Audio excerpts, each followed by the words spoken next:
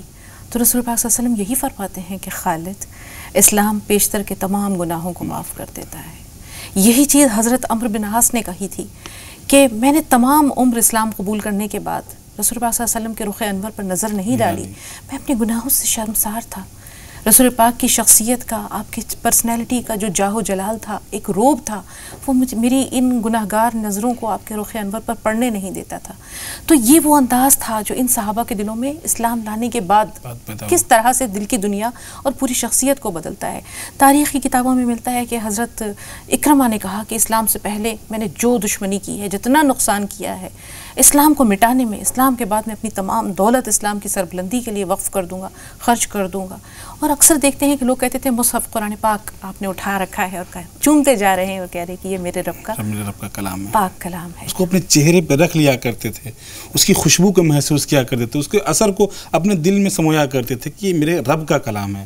ان کے اندر ایسی محبت آ گئی تھی کہ وہ محبت جو ہے بڑھتی جا رہی تھی، دن بدن بڑھتی جا رہی تھی، اور جذبہ ایمانی بڑھتا جا رہا تھا۔ وہ اتنا بڑھا کہ آپ کے اندر یہ شوق پیدا ہو گیا کہ مجھ سے پہلے جو لوگ اسلام لے آئے ہیں ان کا مرتبہ کہیں زیادہ ہے، میں ان تک تو نہیں پہنچ سکتا، لیکن میں اتنا ضرور کر سکتا ہوں کہ اسلام کے لیے میں وہ کام کر جاؤں جو میری زندگی کو جو ہے اس دنیا میں بھی اعلیٰ کر دے اور آخرت میں بھی اللہ کے رسول صلی اللہ علیہ وسلم کی بارگاہ میں بہت مقبول ہو جاؤں۔ اور اس کی مثال ہمیں جنگ یرموک میں ملتی ہے۔ اس سے پہلے ایک چھوٹا سا واقعہ مولانا صاحب، حضرت عمر فاروق کا دور ہے، آپ کی مجلس آراستہ ہے، اور قریش کے بڑے بڑے سردار ابو سفیان ہیں، حارث بن ہشام ہے، حارث بن ہشام ابو جہل کے بھائی، عمر بن ہشام کے بھائی حارث بن ہشام، سہیل بن عمرو ہیں، یہ سب بیٹھے ہوئے ہیں وہاں پر ایسے میں کچھ فقرائے صحابہ آتے ہیں، حضرت سلمان آتے ہیں، حضرت بلال آتے ہیں، تو حضرت عمر فاروق کہتے ہیں ان ممتاز قریش کے سرداروں سے ذرا پیچھے ہو جاؤ، انہیں آگے بیٹھاتے ہیں۔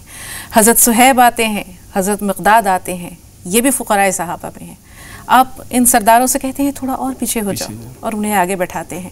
ہوتے ہوتے یہ سردار بہت پیچھے چلے جاتے ہیں اور وہ فقرائے صحابہ آگے جگہ پاتے چلے جاتے ہیں۔ جب مجلس ختم ہوتی ہے تو ابو سفیان رضی اللہ تعالیٰ عنہ سے رہا نہیں جاتا، وہ کہتے ہیں کہ عمر تم نے ہمارے ساتھ کیا کیا؟ ان فقرائے صحابہ کو تم نے ہم پہ برتری دی۔ تو حضرت عمر کہتے ہیں اپنے گریبان میں جھانکو، اسلام نے تمہیں بھی بلایا تھا، اسلام نے انہیں بھی بلایا، کہ تم پر سبقت لے گئے۔ تو اب یہ لوگ آپس میں طے کرتے ہیں، فیصلہ کرتے ہیں کہ ہم سے واقعی چوک ہوئی ہے، ہم نے دیر سے اسلام قبول کیا، لیکن دنیا تو ہماری گئی، آخرت نہ جائے، کیا کریں ہم؟ تو آپس میں یہ طے کرتے ہیں کہ ہم اللہ کی راہ میں اپنی جانیں قربان کر دیں گے، اور تقریباً 400 بڑے سردار مکہ چھوڑ کر جاتے ہیں یرموک کے لیے۔ لوگ آزردہ ہیں، لوگ افسردہ ہیں کہ یہ کیا کر رہے ہو؟ تو حضرت اکرمہ یہ کہتے ہیں کہ نہیں، دنیا تو گئی، ہم آخرت نہیں جانے دیں گے۔ آگے کا واقعہ سنائیے مولانا صاحب۔ جنگ یرموک میں جو ہے مومنین کے حالات بہت بہتر نہیں تھے، چونکہ دشمنوں کی تعداد بہت زیادہ تھی، تقریباً جو ہے ان کی تعداد سے 10 گنا زیادہ تھی۔ وہ 3 لاکھ تھے، تقریباً 3 لاکھ 30,000 تھے، اور یہ تقریباً 30 یا 35 ہزار کے آس پاس تھے۔ ایسے عالم میں جب مسلمانوں کو لگنے لگا کہ ہماری شکست کہیں نہ ہو جائے، تو حضرت اکرمہ رضی اللہ تعالیٰ عنہ ان کے اندر جوش ایمانی جو ہے بہت جاگا، اور یہ جب آگے بڑھے اور انہوں نے ایک نعرہ لگایا کہ کون ہے جو آج میرے ساتھ موت پہ بیعت کرتا ہے، یا تو ہم اسلام کو سربلند کریں گے یا اپنی جانیں دے کر یہاں سے جائیں گے۔ چنانچہ 400 صحابہ اکرام وہ اپنے ان کے ہاتھوں کو پکڑ کے بیعت کرتے کہ ہم موت پہ بیعت کرتے ہیں۔ اس کے بعد جب یہ جا کر لڑے ہیں اور لڑنا شروع کیا ہے، تو حضرت خالد بن ولید رضی اللہ تعالیٰ عنہ کو یہ لگنے لگا کہ یہ تو اس طریقے سے لڑے جیسے کہ یہ خود اپنے آپ کو ان کے سامنے پیش کر رہے ہیں کہ مجھے شہید کر دو، مجھے قتل کر دو۔ چنانچہ خالد بن ولید رضی اللہ تعالیٰ عنہ جاتے ہیں، حضرت اکرمہ رضی اللہ تعالیٰ عنہ کے کندھے پہ ہاتھ رکھ کے کہتے ہیں اکرمہ کیا کر رہے ہو؟ تھوڑا سا صبر سے کام لو، تھوڑا سا ایسا نہ کرو کہ اسلام کے جو ہمارے صحابہ کرام ہیں ان کو آپ کی شہادت سے دقت پریشانی آ جائے۔ اس وقت وجہ یہ تھی مولانا صاحب، ہم اگر جنگ یرموک کا نقشہ کھینچیں تو جیسے آپ نے بتایا کہ تقریباً 3 لاکھ رومی جی اور 30,000 یا 35,000 مسلمان۔ رومیوں کے پاس لشکر کی بھی اور آلات حرب کی، گھوڑے وغیرہ وسائل کی بھی کمی نہیں ہے، مسلمان تعداد میں بھی کم ہیں اور یقینی طور پر ان کے پاس وسائل بھی اتنے زیادہ نہیں تھے۔ اب ایسے میں یہ جنگ کئی روز چلی ہے، 9 دن تقریباً 9 دن چلی۔ اب ایک دن جس دن کا آپ واقعہ بیان کر رہے ہیں، اس دن رومیوں کا پلڑا بہت بھاری تھا، وہ مسلمانوں سے لڑتے لڑتے مسلمانوں کو دباتے دباتے پیچھے لیتے آ رہے ہیں، مسلمان پیچھے ہٹتے ہٹتے اپنے خیموں تک پہنچے۔ ایسے میں حضرت اکرمہ نے دیکھا کہ یہ تو معاملہ ہاتھ سے نکل رہا ہے، آپ نے اپنا خود اتار پھینکا، اپنی زرہ اتار دی، اپنی تلوار کی نیام توڑ دی، تلوار ہاتھ میں بلند کی اور کہا کون ہے جو میرے ہاتھ پر موت کی بیعت کرتا ہے؟ حضرت خالد نے کہا کہ آپ دونوں بنی مخزوم سے تعلق رکھتے ہیں، آپس میں رشتہ دار ہیں۔ حضرت خالد نے کہا اکرمہ یہ کیا کر رہے ہو؟ مسلمانوں کو تمہاری ضرورت ہے، بہادر شہ سوار بھی ہیں اور فن حرب میں جنگ میں بھی ماہر ہیں۔ تو حضرت اکرمہ کہتے ہیں الیک عنی یا خالد، ہٹ جاؤ خالد، پیچھے ہٹ جاؤ، ہم نے ساری عمر جو ہے وہ دنیا کو دیکھا، آج وہ دن ہے جب ہم اپنی جانوں کا نذرانہ پیش کر کے آخرت کو پالیں۔ خالد کہتے ہیں میں تمہیں ایسا نہیں کرنے دوں گا، کہتے ہیں کہ آج میں نہیں مانوں گا، تلوار توڑ دی، نیام توڑ دی، تلوار ہاتھ میں ہے، اور کہتے ہیں کون ہے جو میرے ہاتھ پر موت کی بیعت کرتا ہے؟ 400 صحابہ جیسے آپ نے کہا، اور بڑے بڑے صحابہ، جلیل القدر صحابہ، سب نے موت کی بیعت کی، اور اس کے بعد پل پڑے دشمن کے لشکر پر، دشمنوں کو دباتے دباتے جنگ کا پاسا پلٹ دیا، لیکن 400 میں سے بمشکل چند صحابہ باقی رہے۔ حضرت اکرمہ کی شہادت کا وقت آپ بیان کریں مولانا صاحب، جب حضرت خالد آتے ہیں پاس میں، اور کس طرح سے وہ آخری الفاظ ان سے ادا ہوتے ہیں ان کی زبان سے۔ ایسے عالم میں کہ جب جان جو ہے روح نکلنے والی ہو اور دنیاوی تمام چیزیں جو چھوٹنے والی ہوں، جان سے آدمی کو کتنی محبت ہوتی ہے، انسان کتنی محبت کرتا ہے اپنی جان سے، لیکن جان کو قربان کرنے کے لیے وہ آگے بڑھے، اور دل میں صرف ایک ہی بات تھی کہ میں نے اپنی پچھلی زندگی میں بہت ہی مظالم ڈھائے، اسلام کو بہت ہی نقصان پہنچایا ہے، آج میں اسلام کو سربلند کر کے رہوں گا۔ اور وہی کیا انہوں نے جب آپ کی شہادت ہونے والی تھی، بس ایک دم آخری لمحہ آپ کا ہے اور جنگ جیتی جا چکی ہے، حضرت خالد بن ولید رضی اللہ تعالیٰ عنہ جاتے ہیں اور دیکھتے ہیں کہ ہمارے کون سے پیارے بھائی صحابہ ابھی باحیات ہیں، تو دیکھتے ہیں کہ حضرت اکرمہ رضی اللہ تعالیٰ عنہ کی جو سانس بالکل وہ نکلنے والی ہے، ان کو اپنے گود میں لیتے ہیں، اپنے زانوں پہ ان کا سر رکھتے ہیں، ان کو سہلاتے ہیں، اور حضرت اکرمہ رضی اللہ تعالیٰ عنہ کے سوال دیکھیے کہ ایسے عالم میں انہوں نے کیا پوچھا کہ اے خالد بن ولید، اللہ نے اسلام کے ساتھ کیا کیا، مسلمانوں کے ساتھ کیا کیا، کیا ہمیں فتح نصیب ہوئی؟ ایسے عالم میں بھی ان کا دل صرف ایک ہی چیز پہ رکا ہوا تھا اور ایک ہی چیز کی التجا تھی انہیں کہ ہمیں فتح ہوئی کہ نہیں، اسلام سربلند ہوا کہ نہیں۔ چنانچہ حضرت خالد بن ولید رضی اللہ تعالیٰ عنہ نے کہا کہ اے اکرمہ، اسلام سربلند ہو گیا۔ اس کے بعد آپ نے چند پانی کے قطرات ان کے حلق میں ڈالے، اس کے بعد وہاں پہ آپ کی شہادت ہو جاتی ہے۔ اور آپ یہ بھی کہتے ہیں کہ عمر کو پیغام دے دینا کہ ہم نے شہادت پانے میں دیر نہیں کی۔ مجاہد اس طرح سے جان دیتے ہیں۔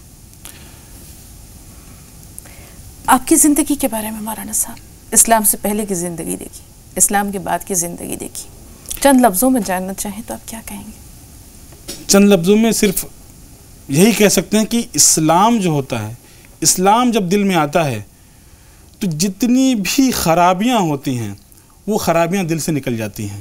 کوئی بھی ایسا کونا، ایسا گوشہ دل کے اندر باقی نہیں رہتا جہاں پہ آپ کو کسی کے لیے کوئی تکلیف دہ چیز ہو۔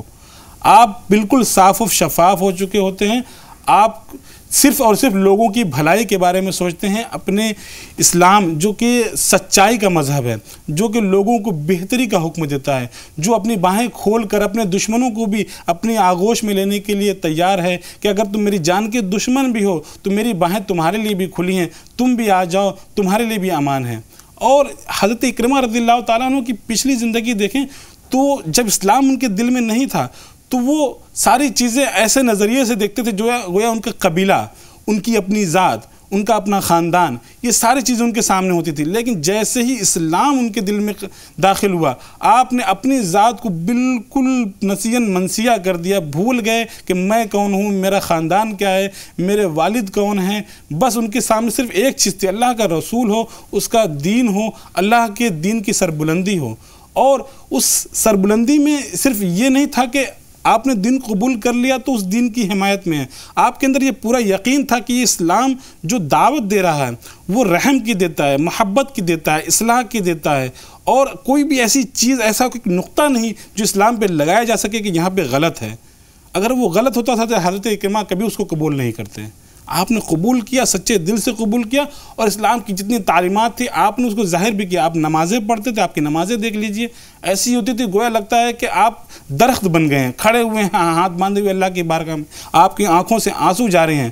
روزے رکھ رہے ہیں تو ایسا لگ رہا ہے کہ روزے سے ہی ہیں، روزانہ لگاتار روزے رکھے جا رہے ہیں۔ تہجد کی نمازیں پڑھ رہے ہیں تو نمازوں میں صبح ہوتی چلی جا رہی ہے۔ آپ کی پوری زندگی ایسی بدلی جیسے کہ کوئی پورا ٹرانسفارمیشن ہو گیا ہو، پوری ایک شخص، وہ شخص رہا ہی نہیں بلکہ بدل گیا ہوں۔ ایک چھوٹا سا سوال اور آ رہا ہے مولانا صاحب ذہن میں، اسلام سے پہلے کی بھی زندگی دیکھی جہاں دنیا تھی، جی، اسلام کے بعد کی بھی زندگی دیکھی جہاں آخرت کو پانے کا جذبہ تھا۔ جب انہوں نے، سرداران قریش نے یہ دیکھا کہ فقراء صحابہ صرف اس وجہ سے مقدم ہیں کہ ان کے اعمال، جیسے کہ انہوں نے خود کہا کہ اگر ہم کوہ احد کے برابر بھی پیسہ خرچ کر دیں، سونا خرچ کر دیں، تو ہم ان کی ایک دن کی زندگی کا بدل نہیں دے سکتے، جی، چاہے وہ حضرت بلال ہو، چاہے سلمان فارسی ہو، چاہے حضرت صہیب رومی ہو، چاہے دوسرے صحابہ ہوں۔ تو آخرت کو پال لینے کا جذبہ کہ دنیا گئی تو گئی، کوئی بات نہیں، جان دے کر بھی ہم آخرت کو پالیں، سرخروئی ہمارا مقدر بن جائے کہ ہم بستر پر ایڑیاں رگڑ کر نہ مریں، یہ حضرت اکرمہ کی زندگی میں کتنا اہم تھا۔ اور جب اس دن انہوں نے موت کی بیعت لی، خود بھی اپنی جان جانے آفرین کے سپرد کی، جیتے جی خود کو انہوں نے موت کے منہ میں دھکیل دیا، صرف اس لیے کہ آخرت کو پالیں، شہادت کا مرتبہ پالیں۔ تو یہ جذبہ آج ہماری زندگی میں کیوں مفقود ہے؟ ہم کیوں دنیا کو ترجیح دیتے ہیں آخرت پر؟ دراصل اس کی جو بنیادی وجہ یہ ہے کہ ہم آج اسلام کی تاریخ کا مطالعہ نہیں کر رہے۔ ہمیں اسلام وہی دیکھنے کو ملتا ہے جو کسی سے سنا ہوا ہو، ہمیں خود تاریخ اسلام کا مطالعہ کرنے کی ضرورت ہے، صحابہ کرام کی سیرت کا مطالعہ کرنے کی ضرورت ہے، اللہ کے رسول صلی اللہ علیہ وسلم کی سیرت کا مطالعہ کرنے کی ضرورت ہے۔ جب تک ہم ان کو دیکھیں گے نہیں، جانیں گے نہیں، پہچانیں گے نہیں، ہم کیسے اپنے اندر وہ روح پیدا کر سکتے ہیں؟ ہمیں ضرورت اس بات کی ہے کہ ہم پہلے اس حضور اکرم صلی اللہ علیہ وسلم کے طریقے کو دیکھیں۔ آپ کی ایک ایک سنت آپ دیکھتے چلے جائیے، اس میں اتنی محبت، اتنی شفقت ٹپکتی ہے کہ آپ کو ایک ایک لمحے سے معلوم ہو جائے گا کہ کتنی وسعت اسلام میں، اسلام کتنی دریا دلی رکھتا ہے کہ ہر انسان کو سیکھنے کا بھی موقع دیتا ہے اور اس کی اصلاح کا بھی موقع دیتا ہے۔ ہم آج کے دور میں کسی کو اصلاح کا موقع نہیں دیتا۔ اگر کسی سے کوئی غلطی ہو گئی تو ہم اب غور کر لیجئے کہ اگر ہماری غلطی ہوتی ہے تو ہم ایک بہترین وکیل کی طرح سامنے کھڑے ہو جاتے ہیں، دلائل پہ دلائل پیش کرتے ہیں کہ ہمارے اتنے عذر ہو سکتے ہیں، یہ طریقہ ہو سکتا ہے ہمارے بچنے کا۔ لیکن کہیں دوسرے کی غلطی ہو جائے تو ایک سخت جج بن کے اس کے سامنے کھڑے ہوتے ہیں، فیصلہ آن دا اسپوٹ وہیں پہ سنا دیتے ہیں۔ تو اسلام جب داخل ہوتا ہے تو وہ وسعت قلبی پیش کرتا ہے، پیدا کرتا ہے، جس میں آپ کو تمام چیزوں کے لیے جگہ ملتی ہے۔ اب ہر چیز کو ایک صحیح نظریے سے دیکھ سکتے ہیں، اس کو کیٹیگرائز کر سکتے ہیں کہ اس کو کس درجے میں ہمیں رکھنا ہے اور اس کی اصلاح کیسے کرنی ہے۔ اور صحابہ اکرام کی زندگی، یقیناً رسول پاک صلی اللہ علیہ وسلم کی پوری زندگی ہمارے لیے اسوہ ہے، لیکن رسول پاک صلی اللہ علیہ وسلم کے بعد آپ کے تمام صحابہ کی زندگی ایسے ہی روشن قندیلیں ہیں مولانا صاحب۔ اصحابی کا نجوم بِأَيِّهِمْ اقتدیتم اهتدیتم، میرے تمام صحابہ روشن ستاروں کی مانند ہیں، ستاروں کی مانند ہیں، جس کی بھی اقتدا کرو گے ہدایت پا جاؤ گے۔ تو ہمارے اس سیریز کا مقصد، صحابہ سیریز کا مقصد یہی ہے کہ رسول پاک صلی اللہ علیہ وسلم کے تمام جلیل القدر صحابہ، ان سب کی زندگیوں کے بارے میں اپنے ناظرین کو بتائیں، کیونکہ یقینی طور پر کتاب کی صورت میں آج مطالعے کا رجحان بہت کم ہو گیا ہے، لیکن یہ ایک چھوٹا سا ایپیسوڈ، ایک روشن ننھا سا چراغ ہے جو ہر سنیچر کی صبح ہم آپ کے ساتھ، دیگر مولانا صاحبان کے ساتھ روشن کرتے ہیں، صرف اسی مقصد سے کہ شاید دل میں اتر جائے میری بات۔ تو لوگوں کی زندگی، صحابہ اکرام کی زندگی مختلف پہلوؤں سے، مختلف زاویوں سے ناظرین کے سامنے لاتے رہے ہیں اور انشاءاللہ لاتے رہیں گے۔ آپ سب کا بہت شکریہ اسٹوڈیو میں تشریف آوری کے لیے، بھرپور رہنمائی کے لیے۔ اللہ آپ سب کو جزائے خیر دے اور آپ سب سے ملاقات کا سلسلہ جاری و ساری رہے انشاءاللہ۔ بہت شکریہ مولانا صاحب۔ تو ناظرین، یہیں پر پروگرام کا وقت ختم ہوا جاتا ہے۔ کچھ ہی دیر میں ڈاکٹر صاحب ہوں گے آپ کے ساتھ ایک چھوٹے سے وقفے کے بعد، اور اس کے بعد آپ دیکھیں گے زی سلام پر بلا توقف 25 اہم خبریں۔ تو ہمیں اجازت دیجیے اگلی ملاقات تک کے لیے۔ السلام علیکم ورحمۃ اللہ وبرکاتہ۔